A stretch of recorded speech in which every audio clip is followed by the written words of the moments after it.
Ouça agora a palavra do pastor. Uma mensagem que pode mudar a sua vida.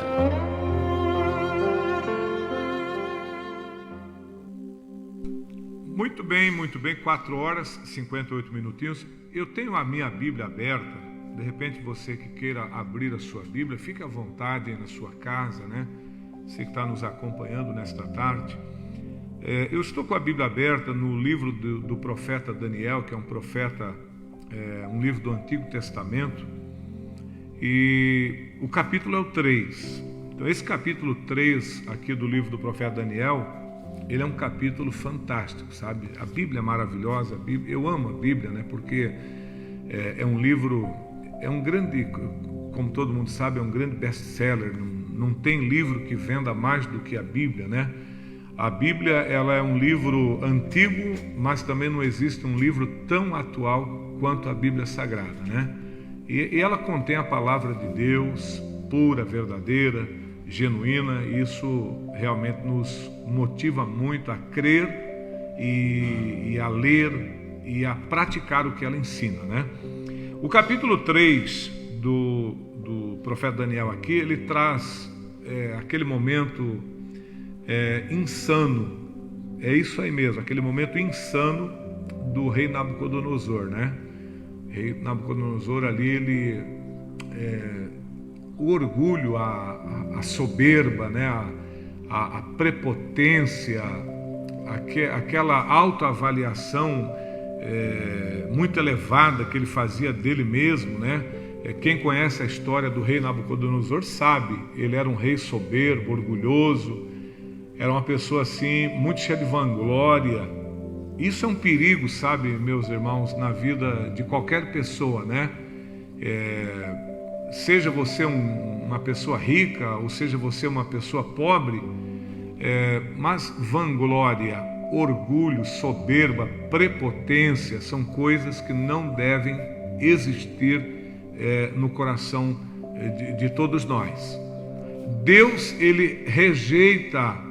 A Bíblia fala que Deus rejeita o soberbo, tá? O próprio Deus, ele rejeita o soberbo. Então o rei Nabucodonosor, ele foi um grande rei, ele foi um grande líder, né?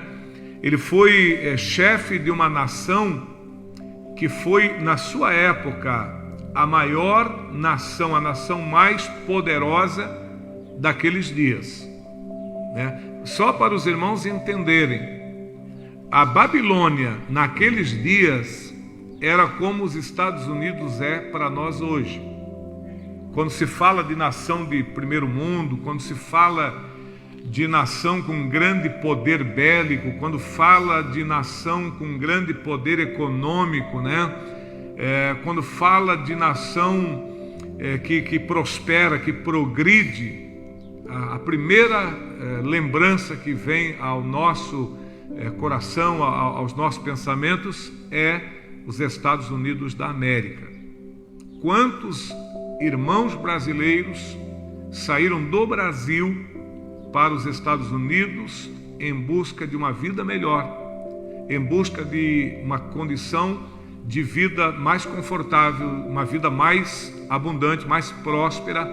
Quantos irmãos brasileiros que saíram aqui do Brasil, né, de todos os estados do Brasil, e até arriscaram-se para entrar de forma clandestina, né? Aliás, como morrem pessoas tentando entrar de forma clandestina nos Estados Unidos, né? Então a gente sabe, quem de vocês nunca ouviu, nunca viu no noticiário corpos encontrados no deserto do México, ali próximo à fronteira com os Estados Unidos. Então existem muitas pessoas que tentam entrar nos Estados Unidos até de forma ilegal. Por quê? Porque querem o dólar, querem uma vida melhor, uma vida de mais luxo, de uma condição mais abundante, né? Então eles vão para os Estados Unidos. E na época, a Babilônia, digamos, era a cereja do bolo, né?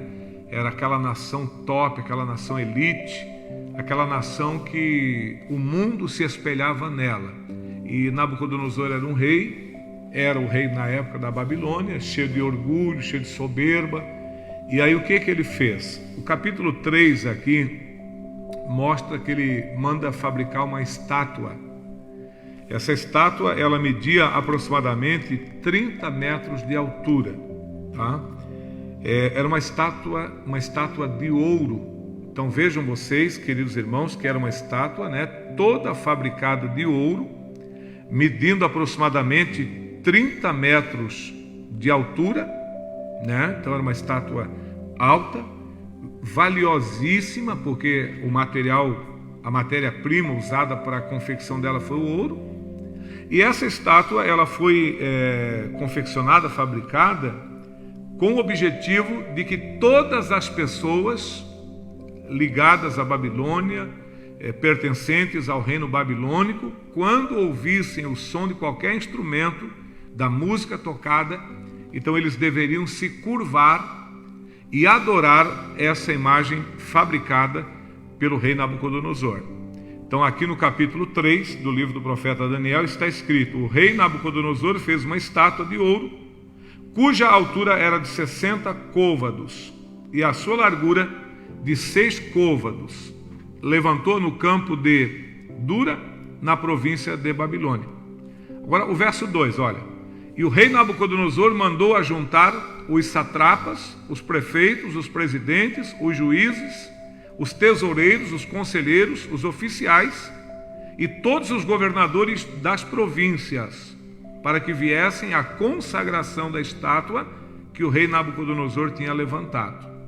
Então foi uma estátua levantada, consagrada, agora passou a ser uma religião oficial do reino babilônico, e todos aqueles que se encontravam por ali, eles deveriam adorar esta imagem, se prostrando e adorar esta imagem, essa estátua que fora fabricada a pedido de Nabucodonosor.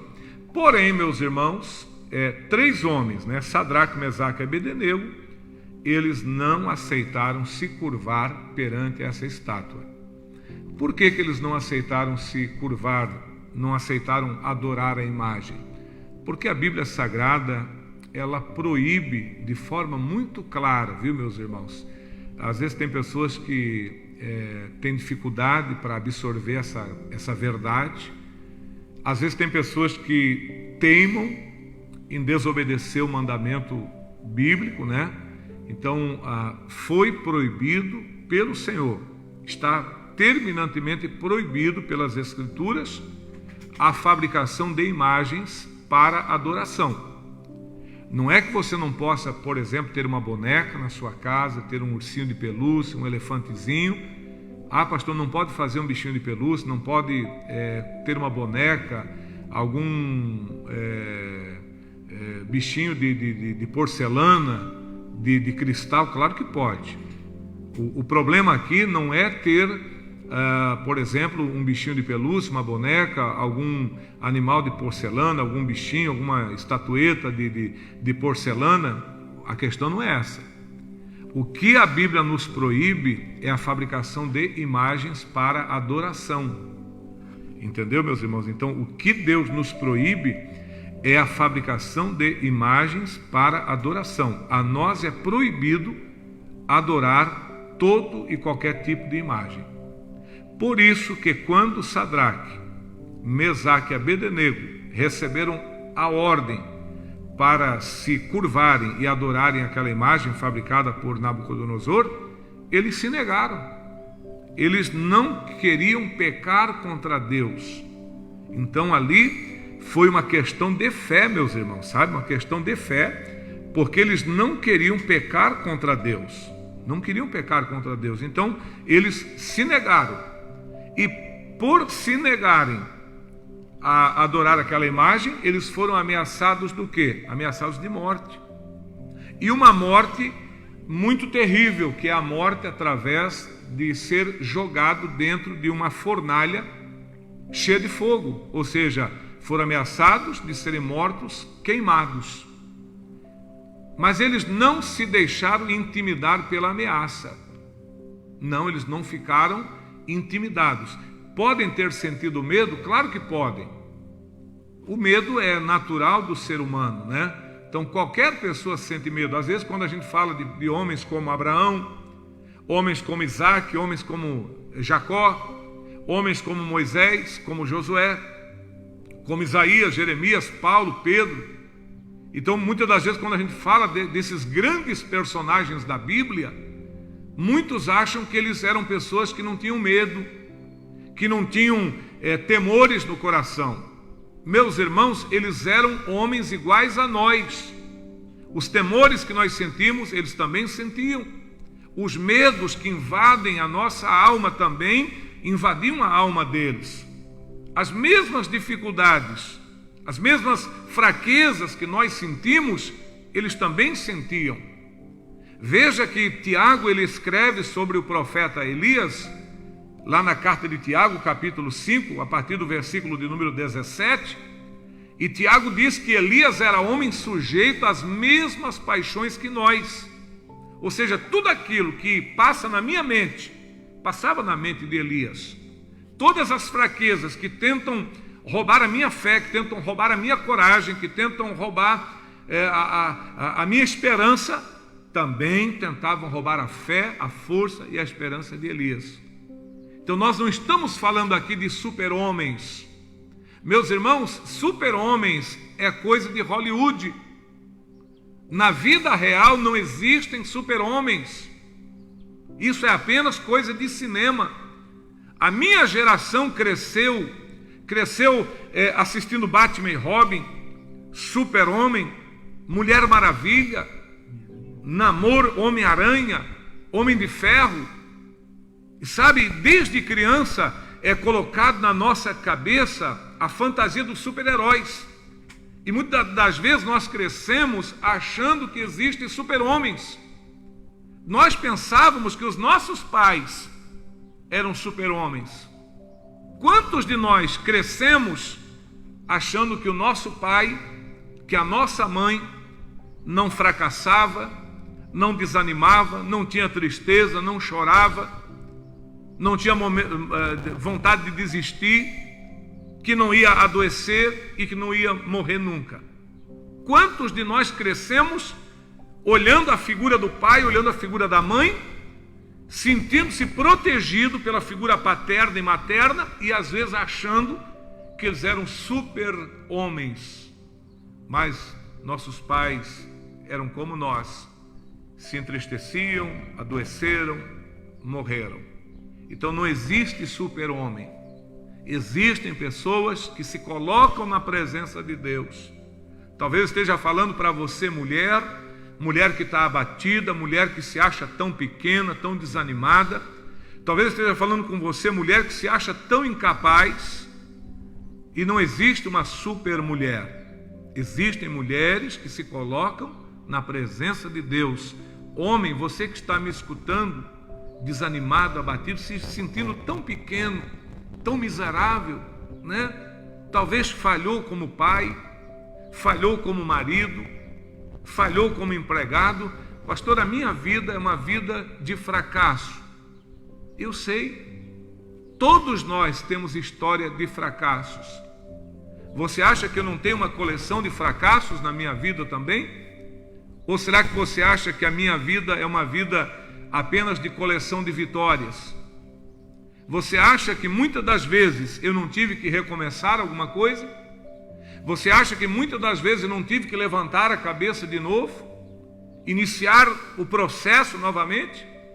Querida igreja, amados irmãos que estão ligados nessa programação, nós somos perfeitamente aquela figura mostrada por Deus ao profeta Jeremias, no capítulo 18 do livro de Jeremias. Nós somos o vaso na mão do oleiro, e esse vaso ele está sujeito a quebrar-se, esse vaso está sujeito a cair, a fracassar, mas o Senhor é aquele que trabalha com o vaso que se quebra, e Ele molda um novo vaso, e faz daquele vaso conforme parecer bem aos seus olhos. Então, meus queridos irmãos, eu quero dizer nesta tarde que Sadraque, Mesaque e Abednego não eram super-homens. Eram pessoas que confiavam em Deus, que acreditavam em Deus e que estavam dispostos a serem fiéis a Deus, mesmo que tivessem que morrer para se manterem fiéis. É aí que está o propósito que fez deles serem vitoriosos. Eles colocaram no coração o propósito: nós seremos fiéis, ainda que seja necessário morrer. Se Deus quiser nos livrar da fornalha, Ele nos livra. Mas, de qualquer forma, nós não adoraremos esta imagem fabricada por Nabucodonosor. E o que é que aconteceu? Jogados dentro da fornalha, jogados para sofrer, jogados para morrerem, jogados para serem completamente destruídos, e ali era para encerrar a história de Sadraque, Mesaque e Abednego. Permita-me dizer a você que hoje não é Nabucodonosor que nos lança na fornalha do fogo, mas hoje é o inimigo das nossas almas. Você sabe o nome dele, é Satanás. O que é que ele faz? Ele quer nos matar, quer aniquilar com a nossa vida, quer nos destruir completamente. E talvez não seja uma fornalha cheia de fogo, mas alguma coisa a qual o inimigo tem lançado na nossa vida para nos destruir. O que fazermos? Vamos pedir socorro para quem? Qual é o super-herói que pode nos defender? Nenhum deles. Porque um super-herói é apenas uma história fictícia. É apenas um personagem criado na imaginação de alguém que criou e vendeu aquela ideia, que é comprada e que as pessoas vivem aquele momento. Mas eu quero te falar de alguém que é muito melhor e mais forte do que um super-herói. Porque você sabia que todos os super-heróis, eles tinham uma fraqueza, né?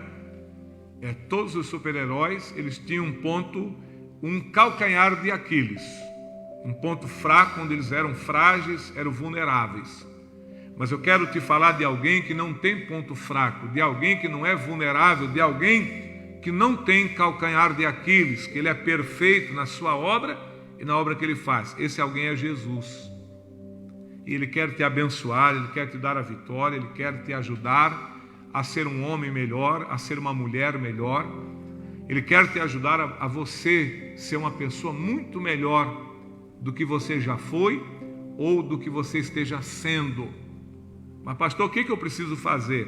Você precisa se colocar na presença de Jesus, né? É isso que você precisa fazer. Pastor, eu cansei da minha vida, cansei do pecado, cansei do mundo. Pastor, estou cansado.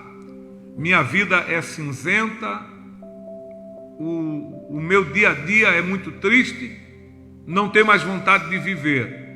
Jesus Cristo, Ele pode mudar a tua história. Então, Sadraque, Mesaque e Abednego foram jogados dentro da fornalha. Mas vocês acham que Deus abandonou eles? Lógico que não, meus irmãos.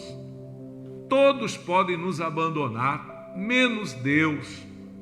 A Bíblia diz que quando eles foram jogados dentro da fornalha de fogo ardente, né? Está aqui no capítulo 3, versículo 22, E porque a palavra do rei apertava e o forno estava sobremaneira quente, a chama do fogo matou aqueles homens que levantaram a Sadraque, Mesaque e Abednego. Verso 23. E estes 3 homens, Sadraque, Mesaque e Abednego, caíram amarrados dentro do forno de fogo ardente. Verso 24. Então o rei Nabucodonosor se espantou e se levantou depressa, falou e disse aos seus capitães: não lançamos nós 3 homens amarrados dentro do fogo? Responderam e disseram ao rei: é verdade, ó rei. Verso 25. Respondeu e disse: eu, porém, vejo 4 homens soltos, que andam passeando dentro do fogo, e nada há de lesão neles, e o aspecto do quarto é semelhante ao filho dos deuses. Foi aqui que Nabucodonosor tomou um choque, porque ele jogou 3 homens lá dentro, Sadraque, Mesaque e Abednego, e jogou eles amarrados. Mas de repente ele olha, ele não vê 3, ele vê 4, e não tinha ninguém amarrado, todo mundo solto, andando, irmão, andando no meio do fogo. Tu já parou para pensar no milagre? Irmão, milagre tremendo. Humanamente falando, é impossível explicar. Como você explica alguém andar no meio do fogo? Era para ter morrido queimado, era para ter saído com lesões, queimadura de 3º grau, era para sair dali destruídos, virarem cinzas, mas não morreram. Por quê? Porque a Bíblia diz que o anjo do Senhor estava com eles dentro daquela fornalha. Nabucodonosor ficou maravilhado e disse: olha, eu vejo 4 homens, não há lesão, não há nada de queimadura neles, eles estão soltos e andam para lá e para cá. E o 4º homem é diferente, ele é semelhante ao Filho dos deuses. Isso aqui era uma revelação de Jesus Cristo antes de se fazer homem. O próprio Cristo, antes de se tornar homem, estava com Sadraque, Mesaque e Abednego dentro daquela fornalha. Louvado seja Deus. E a Bíblia diz, meus amados irmãos, versículo 26, então se chegou Nabucodonosor à porta do forno de fogo ardente, falou e disse: Sadraque, Mesaque e Abednego, servos do Deus Altíssimo, saí e vinde. Então Sadraque, Mesaque e Abednego saíram do meio do fogo.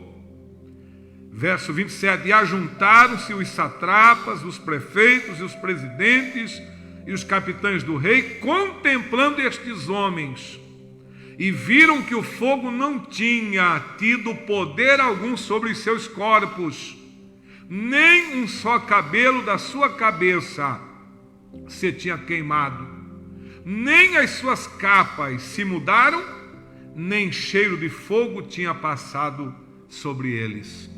Que milagre! Isso aqui me lembra quando o apóstolo João, o apóstolo do amor, ele foi jogado dentro de um tambor com óleo fervendo. Alguém disse: vamos matar João queimado, vamos assá-lo, vamos fritá-lo dentro de um tambor de óleo fervendo. E colocaram aquele óleo para ferver, e quando o óleo fervia, jogaram o apóstolo do amor, João, dentro daquele tambor com óleo fervendo, mas o óleo não pôde matar João. João foi um dos poucos apóstolos que morreu de morte natural. João, apóstolo do amor, morreu com mais de 90 anos de idade.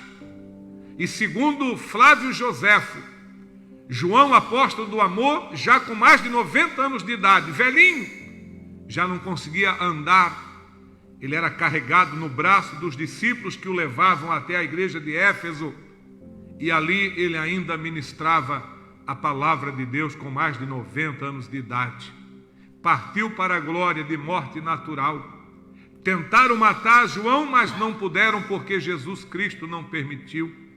Meu irmão, a nossa vida está escondida em Deus. Eu tenho certeza, meu irmão, que para alguma coisa tocar na tua vida, para alguém tocar na tua vida, é somente se o Senhor assim permitir, porque você está guardado e protegido por esse Deus que é tão maravilhoso e tão poderoso. Sadraque, Mesaque e Abednego foram retirados de dentro do forno, e diante daquelas autoridades foi comprovado que o fogo não queimou o cabelo, não queimou as roupas, não queimou nada, mas a única coisa que o fogo queimou foi as cordas que amarravam a vida deles. E eles saíram vitoriosos diante do rei Nabucodonosor, porque não negaram a sua fé. Querido, não negue a tua fé. Fica firme, porque Jesus Cristo te ama. Nós vamos a partes de um hino e na sequência eu estarei orando com vocês.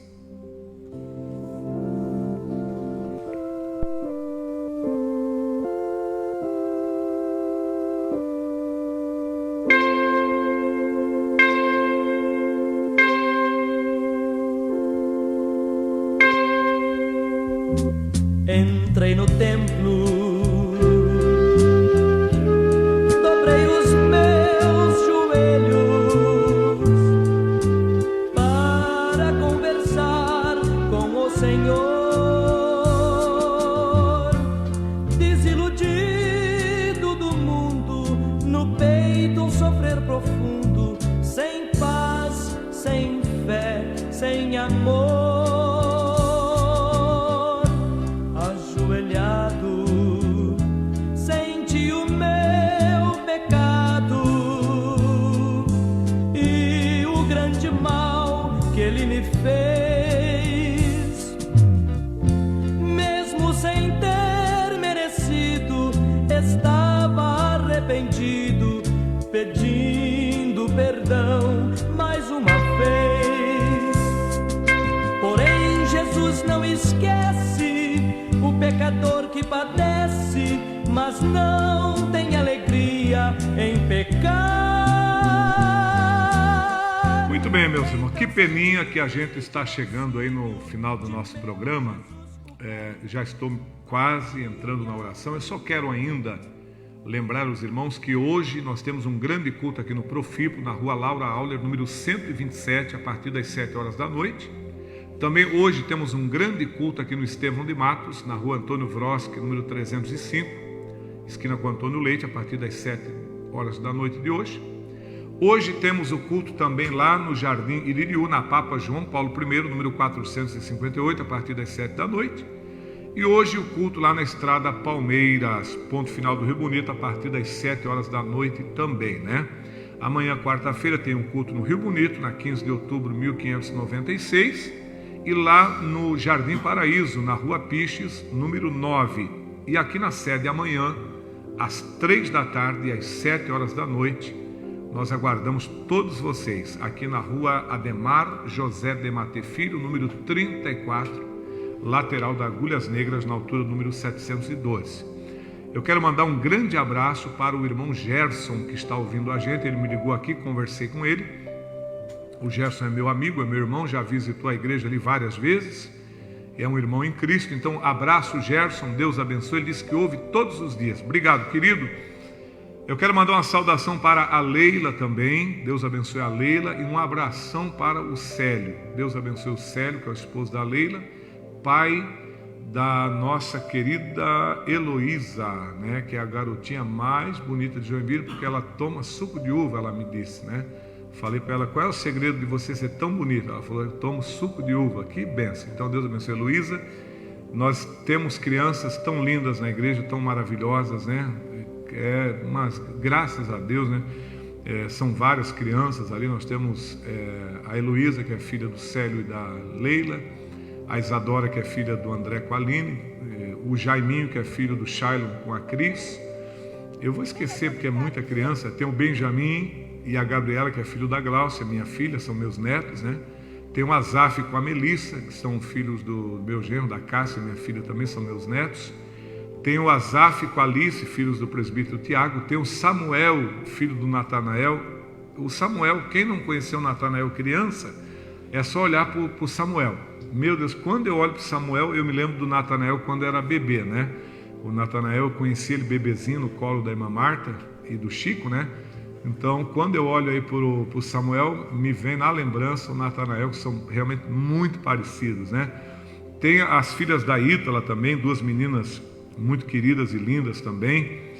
Meu Deus, eu vou cometer injustiça, eu vou deixar algumas crianças para trás, mas todas as crianças ali, as crianças lindas, crianças comportadas. Se você for lá na igreja, você vai ver que maravilha que são as nossas crianças, né? Deus seja louvado pela vida dessa criançada linda e educadinha da igreja. Que bênção. Abraço, beijinho para cada criancinha dessa. Que Deus abençoe vocês, tá bom?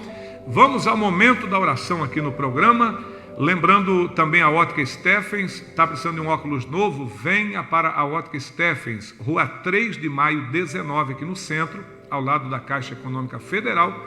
Ou então aqui no Floresta, Rua Santa Catarina, número 908. Qualidade, pagamento facilitado, bom atendimento aqui em Joinville, não tem para ninguém. É só na Ótica Steffens, tá bom? Vamos orar agora em nome do Senhor Jesus.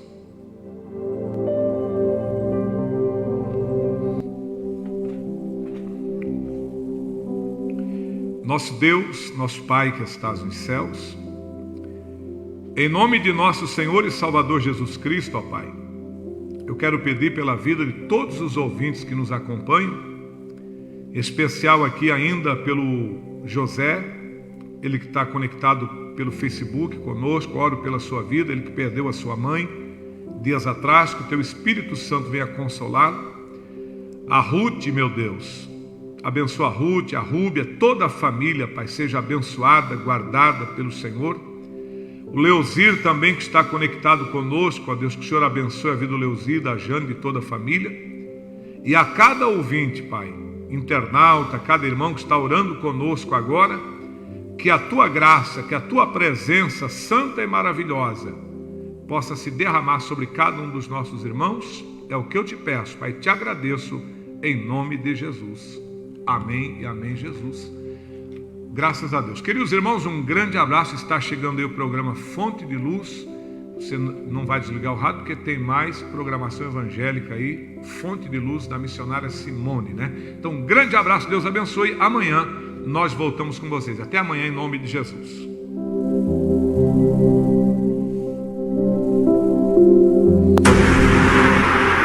Quarta-feira, às 15 às 19h30, o pastor Benjamin dos Santos prega e ora.